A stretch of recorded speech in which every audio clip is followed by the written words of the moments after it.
Hello friends, मेरा नाम है सुनील कुमार। जैसा कि आप लोग बहुत अच्छे से जानते हैं, आज हम जिस टॉपिक के बारे में बात करेंगे वो है हस्बैंड वाइफ रिलेशन, या एक बॉयफ्रेंड गर्लफ्रेंड का रिलेशन, या एक मेल और फीमेल का रिलेशन। वो मेल और फीमेल का रिलेशन वैसे तो बहन भाई का भी हो सकता है, बाप और बेटी का भी हो सकता है, मां और बेटे का भी हो सकता है। लेकिन आज हम जिस पर्टिकुलर चीज के बारे में बात करेंगे, जिस पर्टिकुलर रिश्ते के बारे में बात करेंगे, वो किसी भी आदमी की जिंदगी में सबसे इंपॉर्टेंट अहमियत रखता है। वो है हस्बैंड वाइफ या बॉयफ्रेंड गर्लफ्रेंड का रिलेशन। हम एक तरह से इसको मान के चलते हैं हस्बैंड और वाइफ का रिलेशन। राइट फ्रेंड्स, देखिए, ज्यादातर लोगों के मनों में बहुत ज्यादा एक मैल होता है अपोजिट सेक्स के लिए। मैल मीन्स उन्हें बड़ी शिकायतें होती हैं, बड़ी कंप्लेंट्स होती है एक दूसरे से, और मजे की बात यह होती है वो फिर भी एक दूसरे की तरफ अट्रैक्ट होते रहते हैं। अगर आप किसी भी लड़के से पूछेंगे, वो कहीं ना कहीं एक बहुत अच्छे पार्टनर की तलाश में है। इसी तरह अगर आप किसी लड़की से पूछेंगे तो वो भी कहीं ना कहीं एक बहुत ही अच्छे पार्टनर की तलाश में है, मतलब बहुत अच्छे लड़के की तलाश में है। लेकिन फ्रेंड्स, होता क्या है, ज्यादातर ये कंप्लेंट्स तो बहुत होती हैं और दोनों एक दूसरे के बिना रह भी नहीं पाते। लेकिन समस्या तब आती है जब इन दोनों के बीच में लड़ाइयां होनी शुरू हो जाती हैं, और कई बार तो लड़ाई इतनी बढ़ जाती है कि वो तलाक तक पहुंच जाती है। मैं खुद मैंने कॉलेज लाइफ देखी है, स्कूल लाइफ को भी देखा है। उसके बाद मेरे बहुत सारे फ्रेंड्स हैं जो मैरिड हैं। मैंने बहुत सारी लाइफ को देखा है, आपने भी देखा है। आपने देखा होगा ज्यादातर इन लोगों के बीच में जो लड़ाइयां होती हैं वो बड़ी कॉमन चीज है, मतलब हम आए दिन सुनते रहते हैं। लेकिन हमें बहुत बड़ा झटका या बहुत बड़ा शॉक तब लगता है जब हमें ये पता चलता है कि उन लोगों का ब्रेकअप हो गया है या तलाक हो गया है। ऐसा क्यों होता है? और बहुत बार तो ऐसे लोग भी मिलते हैं जो इतने डिस्टर्ब हो जाते हैं लाइफ में। कई लोग शराब पीनी शुरू कर देते हैं, कई लोग ऐसे होते हैं जो जिंदगी में एक्स्ट्रा मैरिटल अफेयर शुरू कर देते हैं। मतलब एक से तो रिलेशन है या शादी हो चुकी है, लेकिन उसके अलावा फिर वो बाहर रिलेशंस रखते हैं। ना वो यहां निभा पाते हैं ना वहां निभा पाते हैं।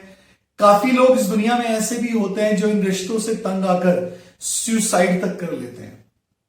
फ्रेंड्स, जब ये दोनों एक दूसरे के बिना नहीं रह सकते तो ऐसा क्यों होता है कि ये लोग एक दूसरे से इतने लड़ाई झगड़े करते हैं? क्या कारण होता है? फ्रेंड्स, मैं एक चीज आपको बताना चाहूंगा। अगर हम इन रिश्तों को सही मायने में समझना चाहते हैं तो पहले आप एक बात जानिए। अगर कोई भी व्यक्ति इस दुनिया में किसी भी चीज को संभालना चाहता है, किसी चीज को पढ़ाना चाहता है, समझना चाहता है या समझाना चाहता है, तो उसका लेवल नॉर्मल से ऊपर होने की जरूरत होती है। मतलब क्या है इस बात का? आपसे अगर मैं ये पूछूं, हम पहली क्लास के स्टूडेंट को पढ़ाना चाहते हैं, क्या उसके लिए एक ऐसा स्टूडेंट चलेगा जो पहली क्लास में फर्स्ट आया लेकिन वो सिर्फ पहली कक्षा पढ़ा लिखा है? क्या वो स्टूडेंट पहली क्लास के बच्चे को पढ़ा सकता है? बिल्कुल भी नहीं। अगर आप पहली क्लास का स्टूडेंट को पढ़ाना चाहते हैं तो एक ऐसा टीचर चाहिए जो कम से कम 10वीं क्लास पढ़ा लिखा हो, उससे हायर लेवल का हो। अगर कोई 10वीं क्लास के स्टूडेंट्स को पढ़ाना चाहता है तो एक ऐसा व्यक्ति चाहिए जो कम से कम 12वीं या ग्रेजुएट हो। इसी तरह अगर 12th को पढ़ाने के लिए एक ऐसा टीचर चाहिए जो कम से कम ग्रेजुएट हो या मास्टर्स डिग्री रखता हो। मैं क्या कहना चाहता हूं आपको, आप हायर लेवल पे हैं थोड़े, तभी उस लोअर लेवल को संभाल पाते हैं, वरना उसको संभालना संभव नहीं है। अगर कोई व्यक्ति इमोशंस को और रिश्तों को संभालना चाहता है तो कम से कम वो उससे एक लेवल ऊपर होना चाहिए, तभी वो उन्हें संभाल पाता है। अगर कोई व्यक्ति उसी लेवल का है तो उन्हीं में उलझ के रह जाएगा। अगर पहली क्लास का स्टूडेंट किसी दूसरे बच्चे को पढ़ाए जो खुद भी पहली क्लास में है, तो डेफिनेटली कुछ ऐसे क्वेश्चंस आएंगे जिसमें वो उलझ के रह जाएगा, लेकिन वो उन्हें सुलझा नहीं पाएगा। इसी प्रकार अगर हम इमोशंस को हैंडल करना चाहते हैं तो हमें उन इमोशंस से कम एक लेवल ऊपर होना चाहिए, ताकि हम उस लोअर लेवल इमोशन को हैंडल कर पाए। Right friends? तो अब अगर हम ये समझना चाहते हैं कि इमोशंस या ये सारी चीजें कैसे हैंडल की जाती है, कैसे सामने वाले व्यक्ति के साथ एक अच्छा जीवन बिताया जा सकता है, तो उसके लिए सबसे पहली और सबसे इंपॉर्टेंट चीज है हम उन सिचुएशंस को, उन लोगों को समझें।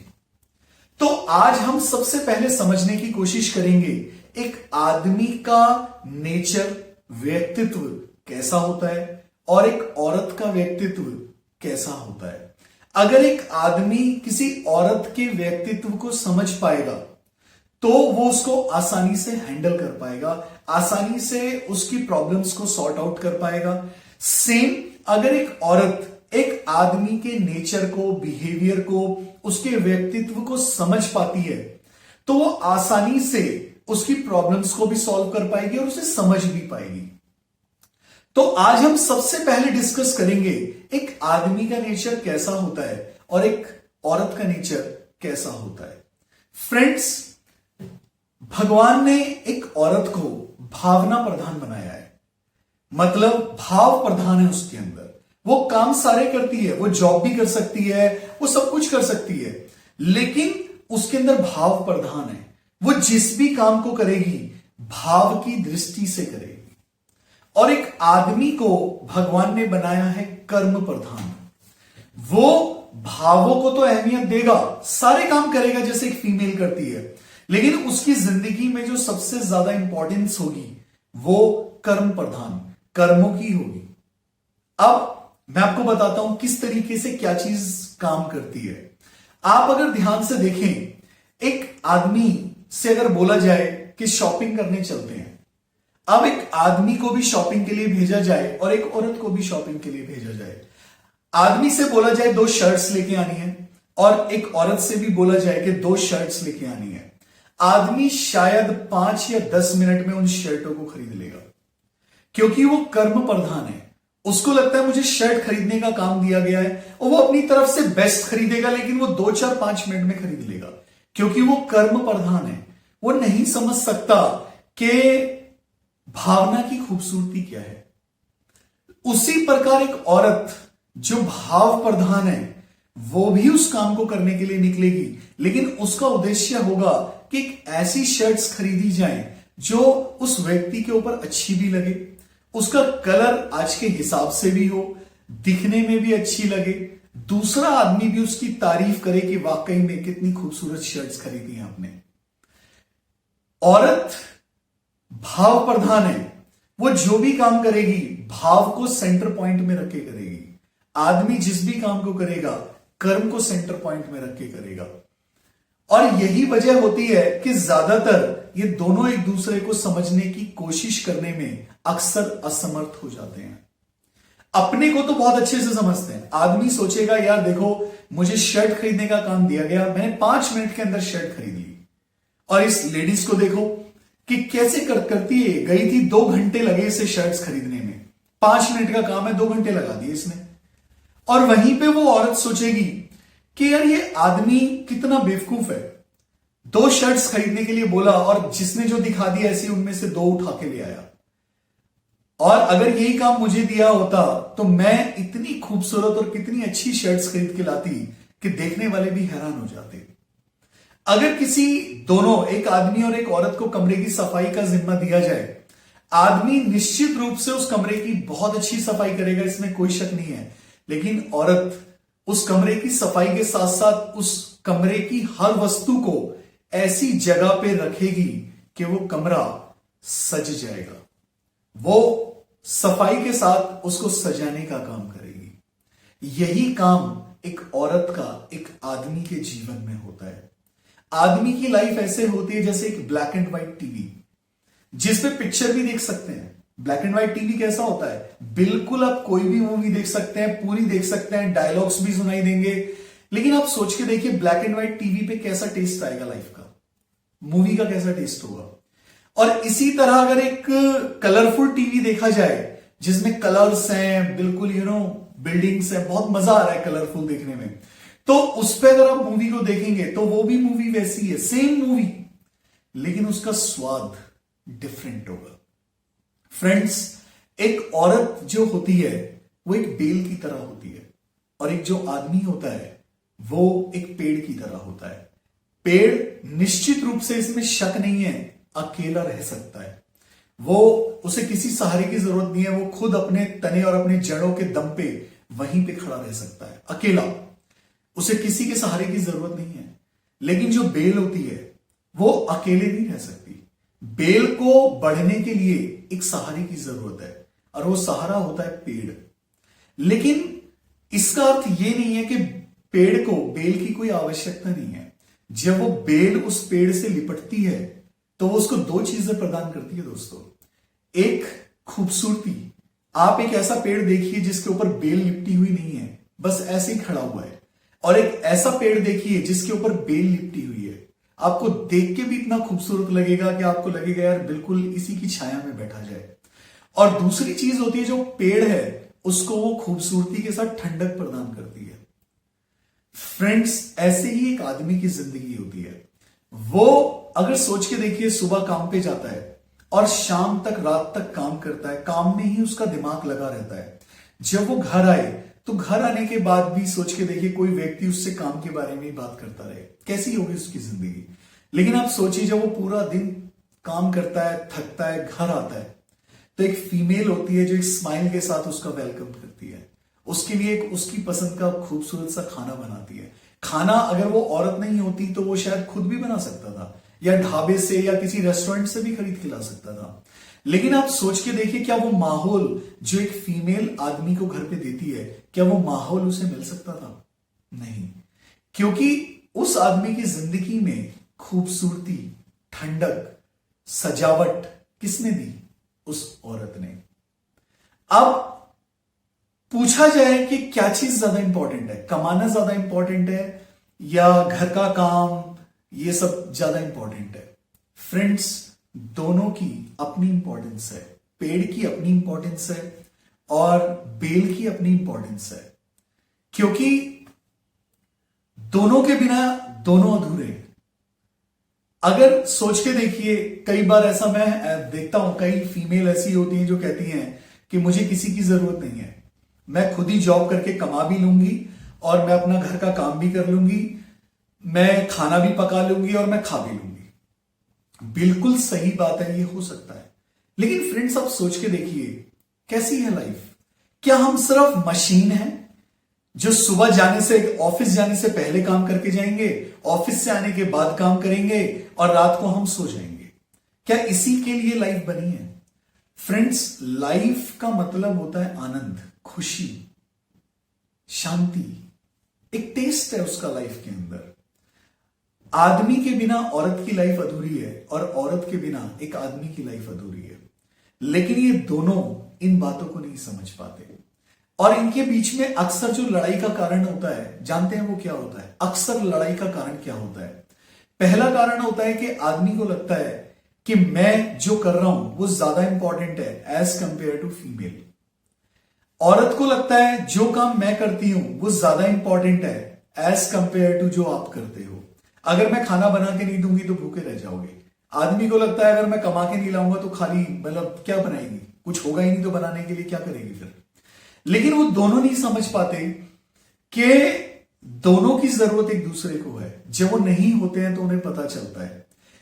इस रिश्ते को अगर आप वाकई में खूबसूरत बनाना चाहते हैं, बल्कि सच बोलूं तो जीवन में किसी भी रिश्ते को अगर आप खूबसूरत बनाना चाहते हैं तो कुछ चीजों को निश्चित रूप से पालन करें। पहला, अपना जो काम होता है, जो आप सामने वाले के लिए करते हैं, उसको हमेशा छोटी दृष्टि से देखें, बड़ी दृष्टि से ना दे। ऐसा ना सोचे कि आपने बहुत बड़ा कुछ कर दिया, चाहे आपने जो किया वो बहुत बड़ी चीज है या छोटी चीज है, लेकिन आपका नजरिया उसे वो छोटी दृष्टि से देखने का होना चाहिए।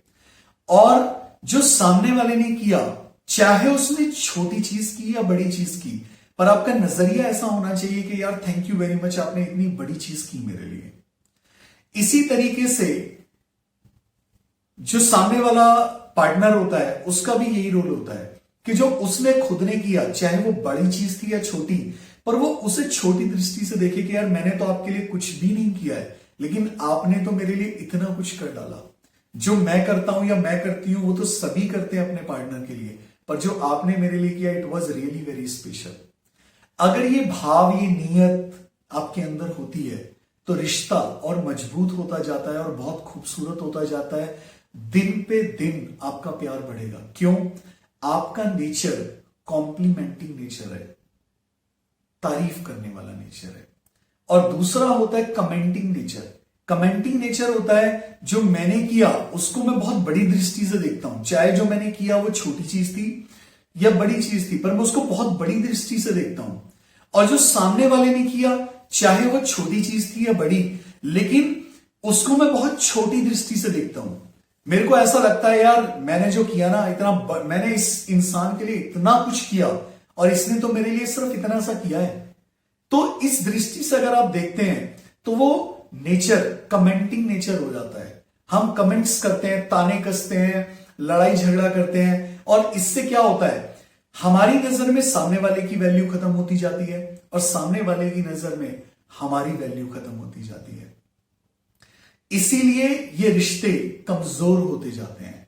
लेकिन अगर आप सामने वाले को इंपॉर्टेंस देते हैं अपने से ज्यादा, और सामने वाला अपने से ज्यादा आपको इंपॉर्टेंस देता है, तो वो रिश्ते बहुत खूबसूरत हो जाते हैं। अगर किसी वजह से आपका पार्टनर इस चीज को भी नहीं समझ पाया, नहीं सीख पाया है, तो आप इतना जान लीजिए, आप करना शुरू कीजिए। फ्रेंड्स, हम ज्यादातर हमेशा सामने वाले को समझाने में लगे रहते हैं कि तुम ऐसा करो। टीवी भी देखते हैं तो उसको दिखाते हैं, उसको देख तू भी ऐसे किया कर, लेकिन इससे कोई फायदा नहीं है। बल्कि ये सच बताऊं तो एक कमेंट की तरह होता है कि तू मेरे लिए कुछ भी नहीं करता। आप अपना रोल प्ले कीजिए। यकीन मानिए फ्रेंड्स, हमारे जो कर्म होते हैं वो दहाड़ते हैं और जो हमारी जबान है वो सिर्फ बोलती है। आपके जब कर्म बोलते हैं, आपकी जो एक्टिविटीज होती हैं, जब वो सामने वाले को दिखाई देती हैं कि यार सच में ये इंसान ऐसा है और इतना करता है, तो वो व्यक्ति खुद ही झुकना सीख जाता है, खुद ही कुछ करना सीख जाता है। लेकिन अगेन प्रॉब्लम यहीं पे आती है कि हम लोग शुरुआत नहीं करते। हम लोग एक्सपेक्ट करते हैं कि सामने वाला शुरुआत करे या सामने वाला ही करे, लेकिन हम शुरुआत करने को तैयार नहीं होते। दूसरा काम जिंदगी में यही होता है कि आप शुरुआत करना सीखें। थर्ड होता है फ्रेंड्स, सामने वाले की मेहनत, उसकी नीयत, और वो व्यक्ति जो भी काम करता है उसकी कद्र करना सीखें। उसकी कद्र अगर आप करेंगे तो जब वो आपकी कद्र करेगा तो आपको फील होगा कि वो कितनी इंपॉर्टेंट होती है। एक छोटी सी मैं आपको बात बताता हूं। एक बार एक पार्टी के अंदर एक हस्बैंड वाइफ दोनों जाते हैं और वहां पर जो वाइफ होती है वो मतलब दोनों काफी कुछ वहां पे खाते हैं, तो वो वहां पर वो एक अपने फ्रेंड को अपने घर पे इनवाइट करते हैं। तो वो जो कपल होता है उनके घर पे आता है खाने के लिए, और जब वो खाने के लिए आता है तो वहां पे वो लोग सिर्फ दो चीजें बनाते हैं, एक शाही पनीर और एक रोटी। लेकिन शाही पनीर में नमक बहुत तेज हो जाता है, जिसकी वजह से जो कपल आया होता है वो लोग ज्यादा अहमियत नहीं देते और वो कहते हैं यार खाना बेकार हो गया है, और जैसे तैसे करके वो निपटा के चले जाते हैं। लेकिन फिर वो लेडी अपने हस्बैंड से पूछती है, क्या सब्जी वाकई बहुत बेकार बनी है? उसका हस्बैंड बड़े आराम से खा रहा होता है, कोई कंप्लेंट नहीं करता। वो अपनी वाइफ से बोलता है, इसमें नमक भी तेज है, थोड़ी जल भी गई है, लेकिन सब्जी बहुत अच्छी बनी है, और तैने इतनी मेहनत से बनाई है तो मैं इसको जरूर खाऊंगा। वो बेशक उसकी वाइफ उसको उसके बाद खाने नहीं देती, वो चखती है तो उसे पता चलता है वाकई में बहुत तेज नमक है। वो कहती है कि ये सब्जी वाकई बहुत बेकार है और मैं तुम्हारे लिए वाकई कुछ और बनाऊंगी, लेकिन मुझे इस चीज की बहुत खुशी है कि तुमने मेरी मेहनत और मेरी नीयत की कदर की। फ्रेंड्स, इंपॉर्टेंस काम की नहीं है, कमाने की भी नहीं है। इंपॉर्टेंस होती है आपकी नीयत की, आप किस एंगल से सामने वाले की उन चीजों को देखते हैं। ये चीजें बहुत मैटर करती हैं। थर्ड थिंग होती है फ्रेंड्स, कभी भी अपने पार्टनर की किसी और के सामने इंसल्ट ना करें। आपको अगर कुछ कहना भी है, आपको लगता है आप कोई नाराजगी है या आप कुछ कहना चाहते हैं या कोई कड़वी बात है जो उससे कहने के लिए है, तो कोशिश करें अकेले में कहें, क्योंकि आप दोनों का जो रिश्ता होता है बहुत पर्सनल होता है और इस रिश्ते को किसी थर्ड पर्सन के सामने हमें आसानी से खोलना नहीं चाहिए। अगर आपके मन में कोई बात भी है तो आप अकेले में उस बात को सॉर्ट आउट करें, सॉल्व करें, लेकिन किसी दूसरे के सामने अपने पार्टनर की इंसल्ट तो गलती से ना करें। करनी फीमेल को मेल की भी नहीं चाहिए, लेकिन मेल को फीमेल की तो किसी भी कीमत पे नहीं करनी चाहिए। कारण मैंने आपको अभी बताया कि जो फीमेल है, जो औरतें हैं, ये भावना प्रधान होती हैं, इनके अंदर भाव प्रधान है। ठीक है, तो ये बहुत जल्दी छोटी छोटी चीजों पे खुश हो जाती हैं और छोटी छोटी चीजों को दिल से भी लगा लेती हैं। तो हमें उन चीजों की कदर करना सीखना चाहिए, जो बहुत ही इंपॉर्टेंट होता है। Right friends? तो फ्रेंड्स, नेक्स्ट चीज होती है इमोशंस। इमोशंस एक बहुत ही इंपॉर्टेंट चीज है, लेकिन इमोशंस की सबसे बड़ी प्रॉब्लम तब होती है जब हमारे हाथ में इमोशंस हमारे कंट्रोल में नहीं है, लेकिन हम इमोशंस के कंट्रोल में होते हैं। हमारे अंदर सामने वाले के लिए बेइंतहा मोहब्बत भरी हुई है, हमारे अंदर बहुत सारा प्यार है, बहुत सारे इमोशंस हैं, लेकिन वो प्रॉब्लम ये है कि हम इमोशंस के कंट्रोल में हैं। और अभी मैंने आपको बताया था कि अगर आप किसी चीज को हैंडल करना चाहते हैं, किसी चीज को संभालना चाहते हैं, डील करना चाहते हैं किसी चीज के साथ, तो हमारा लेवल उससे एक लेवल ऊपर होना चाहिए। इमोशंस को वही व्यक्ति हैंडल कर सकता है जो थोड़ा आध्यात्मिक होता है, क्योंकि आध्यात्मिक इंसान जो होता है वो उस इमोशंस को कंट्रोल कर पाता है। अगर आपके कंट्रोल इमोशंस आपके कंट्रोल में हैं, तो आपको पता है कि कहां पे कितने इमोशंस को शो करने की जरूरत है। अगर वो हमारे कंट्रोल में नहीं होते तो हमारे अंदर एक इनसिक्योरिटी घर कर जाती है, असुरक्षा घर कर जाती है, और उस असुरक्षा की वजह से हम लोग ऐसे ऐसे कदम उठाते हैं, ऐसी ऐसी प्रॉब्लम्स क्रिएट कर देते हैं सामने वाले के लिए। और कई बार तो हम ये बोलते हैं कि हम ये प्रॉब्लम मतलब हम ऐसा इसलिए कर रहे हैं क्योंकि इससे तुम्हें नुकसान होगा, तुम ऐसा मत करो। लेकिन इन सब चीजों की वजह से हम उसकी स्वतंत्रता छीन रहे होते हैं। फ्रेंड्स, एक बात याद रखिए, पिंजरा चाहे सोने का ही क्यों ना हो, लेकिन पंछी उसमें रहना नहीं चाहता है। यकीन मानिए, आप अगर सामने वाले को फ्रीडम नहीं देंगे तो धीरे धीरे वो अपनी स्वतंत्रता खो देगा। और जैसे जैसे वो अपनी स्वतंत्रता खोएगा, इस दुनिया में कोई भी व्यक्ति जैसे जैसे अपनी स्वतंत्रता को खोता जाता है, वैसे वैसे अंदर से वो अशांत होता जाता है, क्योंकि जेल में कोई भी व्यक्ति खुश नहीं रहता है। और यही कारण होता है कि जो इमोशंस होते हैं, फिर वो धीरे धीरे हमें अच्छे ना लगने की बजाय बोझ लगने लगते हैं। और तब कई लोग कहते हैं कि भाई मत कर मुझसे इतना प्यार, नहीं चाहिए मुझे इतना प्यार। वो इसीलिए ऐसे लाइन या ऐसे शब्दों का इस्तेमाल करते हैं क्योंकि वो चीज एक बर्डन बनती जा रही है। अगर हम सही मायने में सामने वाले व्यक्ति को समझना चाहते हैं, उसके साथ एक अच्छा रिलेशन रखना चाहते हैं, तो दोनों काम एक साथ करें। पहला, सामने वाले के व्यक्तित्व को समझें। औरत को जरूरत है कि वो आदमी के नेचर को, कर्म प्रधान नेचर को समझे, उसके व्यक्तित्व को समझे। जब वो शाम को जॉब से आता है तो वो समझे, यार ये पूरे दिन की हेडेक लेके आया है, पता नहीं ऑफिस में क्या क्या हुआ है, कितनों से लड़ाई झगड़ा किया है, क्या किया है पता नहीं इसने। और सेम फीमेल के साथ भी होता है। आदमी को ये समझना चाहिए, यार पूरा दिन का इंतजार किया उसने तेरा, ठीक है, तो कम से कम जब तू जा रहा है तो कोशिश कर थोड़ा फ्रेश होके जा, ताकि उसको भी अच्छा लगे। दोनों अगर एक दूसरे को समझेंगे तो आसान हो जाएगा। और इमोशंस कंट्रोल में रहते हैं जब हमारे, इनसिक्योरिटी नहीं होती है, तो हम सामने वाले से उसकी प्रॉब्लम्स पूछने की कोशिश करते हैं, और इस तरीके से हम इमोशंस को बड़ी आसानी से टैकल कर पाते हैं। याद रखिए, आपका जो प्यार है, आपका जो रिश्ता है, आपके जो इमोशंस हैं, वो सामने वाले के लिए एक सहारा बने, एक बंधन ना बने। उसे बहुत अच्छा, उसे ऐसा फील होना चाहिए कि यार थैंक गॉड ये व्यक्ति मेरी जिंदगी में है। आप अपने रिश्ते को सामने वाले के लिए एक सरदर्द ना बनाएं, बल्कि उसके लिए एक लाइट माहौल बनाएं। ये बहुत इंपॉर्टेंट है। हम जाने अनजाने उसको वो देने की कोशिश करते हैं जो हम चाहते हैं। आप सामने वाले को जबरदस्ती वो देने की कोशिश मत करो जो तुम चाहते हो, सामने वाले को वो देने की कोशिश करो जो वो आपसे लेना चाहता है। यहां पे भी एक बहुत बड़ा प्रॉब्लम है जो गड़बड़ करते हैं लोग। यार उससे पूछो तो सही, सामने वाले से पूछो ना कि उसे क्या चाहिए आपसे, वो क्या चाहता है आपसे, किस तरह के इमोशंस चाहता है, कैसा रिश्ता चाहता है, उसको क्या समस्याएं होती हैं आपसे। आप शांति से बैठ के उस व्यक्ति से पूछेंगे तो आप आसानी से उस व्यक्ति को समझ भी पाएंगे और उसको वो दे पाएंगे जो उसे चाहिए। सेम दोनों के केस में है कि सामने वाला व्यक्ति भी आपको समझे, लेकिन आप ये उम्मीद ना करें कि वो आपको समझे। आप ये कोशिश करें कि आप उसको समझे और उसको वो दे पाए, क्योंकि अगर दोनों एक्सपेक्ट ही करते रहेंगे तो यही तो लड़ाई का कारण है। फ्रेंड्स, आप पहल कीजिए, आप शुरुआत कीजिए कि आप उसे वो दीजिए जो वो लेना चाहता है। आप देखेंगे समय आपको अपने आप दिला देगा जो आपको उससे चाहिए।